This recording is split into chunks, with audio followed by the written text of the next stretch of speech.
ओम साईराम मित्रांनो, आशा करतो की तुम्ही सगळे ठीक असाल। तर आमचा हा पहिलाच ब्लॉग आम्ही सुरुवात करत आहे आणि आम्ही असं ठरवलं आहे की आपण अशा एखाद्या देवस्थानी जाऊन हा ब्लॉगची सुरुवात करू। आणि आम्ही एक देवस्थान निवडलेलं आहे, चांगलं धार्मिक स्थळ निवडलेलं आहे। त्या स्थळाबद्दल माहिती आम्ही तुम्हाला सगळे दाखवणार आहेत। इथून कोपरगाव 15 किलोमीटरच्या अंतरावर ते दैत्यगुरु शुक्राचार्य बेट ह्या हे ठिकाणी महाराष्ट्रातील नव्हे तर भारतातील एकमेव मंदिर असं आहे त्याचे कुठेही नाही आहे, फक्त ते कोपरगावमध्येच आहे। दैत्यगुरु शुक्राचार्य मंदिर। आम्ही त्या ठिकाणी जाऊन तुम्हाला सर्व माहिती देणार आहे त्या मंदिराबद्दल। ओके, तर मित्रांनो, हे श्री साईबाबा मंदिर शिर्डीचं इथून ह्या साईडला जायचं आपल्याला 15 किलोमीटर। नगर मनमाड हायवे आहे हा। ही आमची गाडी आणि सचिन भाऊ, आम्ही चाललोय आता। तर पुढील माहिती सगळी तुम्हाला मिळून जाईल, काय अडचण नाही। चला, ओम साईराम।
तरी कोणाला जर स्वादिष्ट जेवणाची जर आवड असेल तर इथंच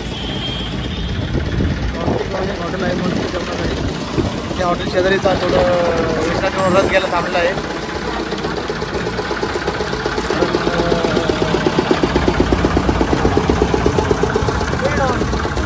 सचिन भाऊ समोरच आपल्याला समृद्धी महामार्ग भेटत आहे। समृद्धी महामार्ग महामार्ग शेजारीचा मी रस्त्याला थांबतोय।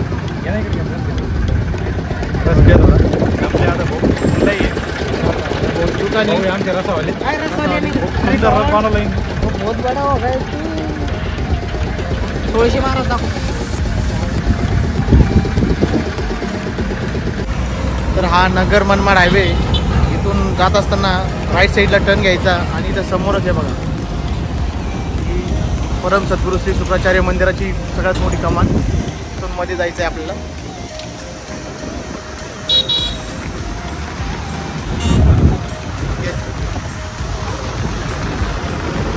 मंदिराबद्दल थोडी माहिती दिलेली या ठिकाणी।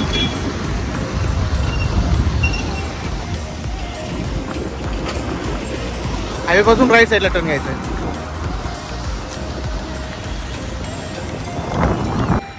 हा पालखी मार्ग आहे, सद्गुरू शुक्राचार्य मार्ग, पालखी मार्ग, शुक्राचार्य महाराज पालखी मार्ग।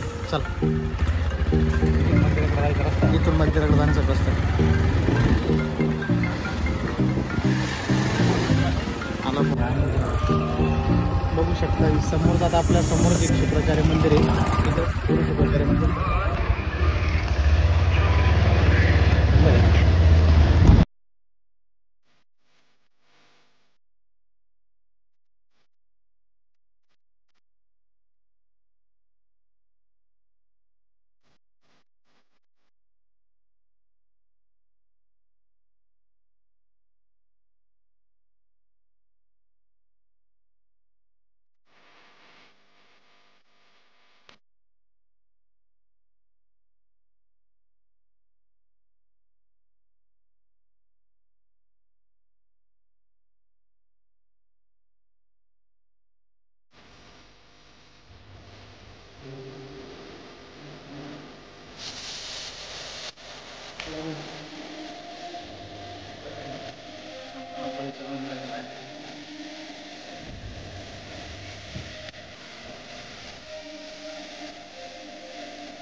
ही दैत्यगुरु शुक्राचार्यांची पालखी आहे, बघू शकता तुम्ही.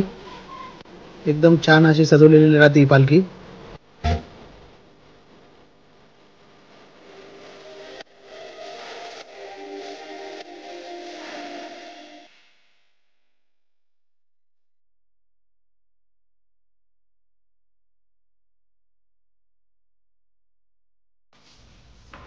तर आपल्याला इथं समोरच दैत्यगुरु शुक्राचार्यांची समाधी दिसत आहे. हा मधला एंट्रन्स आहे, पूर्ण बघू शकता. एकदम सुंदर आणि छान असं मंदिर, क्लिनिंग एकदम व्यवस्थित आहे. कुठेही कचरा, कुठेही घाण नाही, एकदम शांतता आहे मंदिरामध्ये सर्व ठिकाणी. आता आपण समोरून जाऊन बघताय की समोर जे दिसतंय जे नंदी महाराज आहे त्यांच्या समोर जी समाधी आहे ती दैत्यगुरूंची शुक्राचार्यांची समाधी आहे, बघू शकता. इथं कोणाला पुस्तक वगैरे पाहिजे तर तिथं ऑफिस पण आहे त्यांचं वालं, आणि समोरच ही समाधी आहे. तर दैत्यगुरूंचं नाव दैत्यगुरु का पडलं याची माहिती मी तुम्हाला देऊ इच्छितो.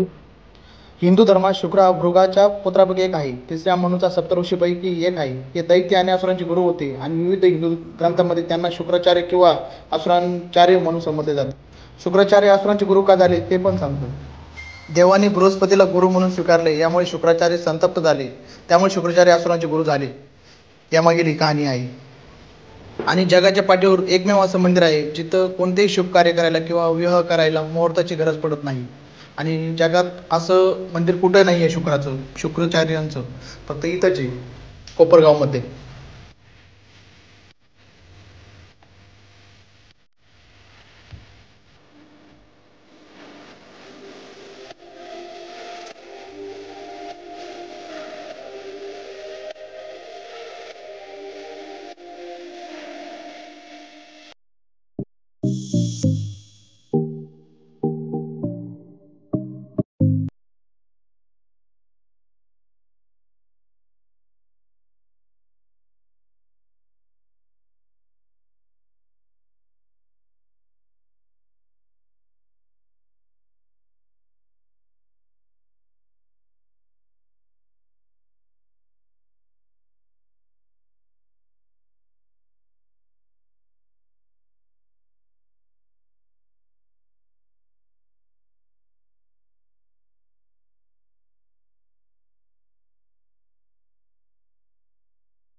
आजचा आमचा पहिला व्हिडिओ तुम्हाला कसा वाटला नक्की सांगा. आमच्या चॅनलला सबस्क्राईब करा, लाईक करा, शेअर करा आणि बेल आयकॉन दाबायला विसरू नका. भेटूया पुढल्या व्हिडिओमध्ये.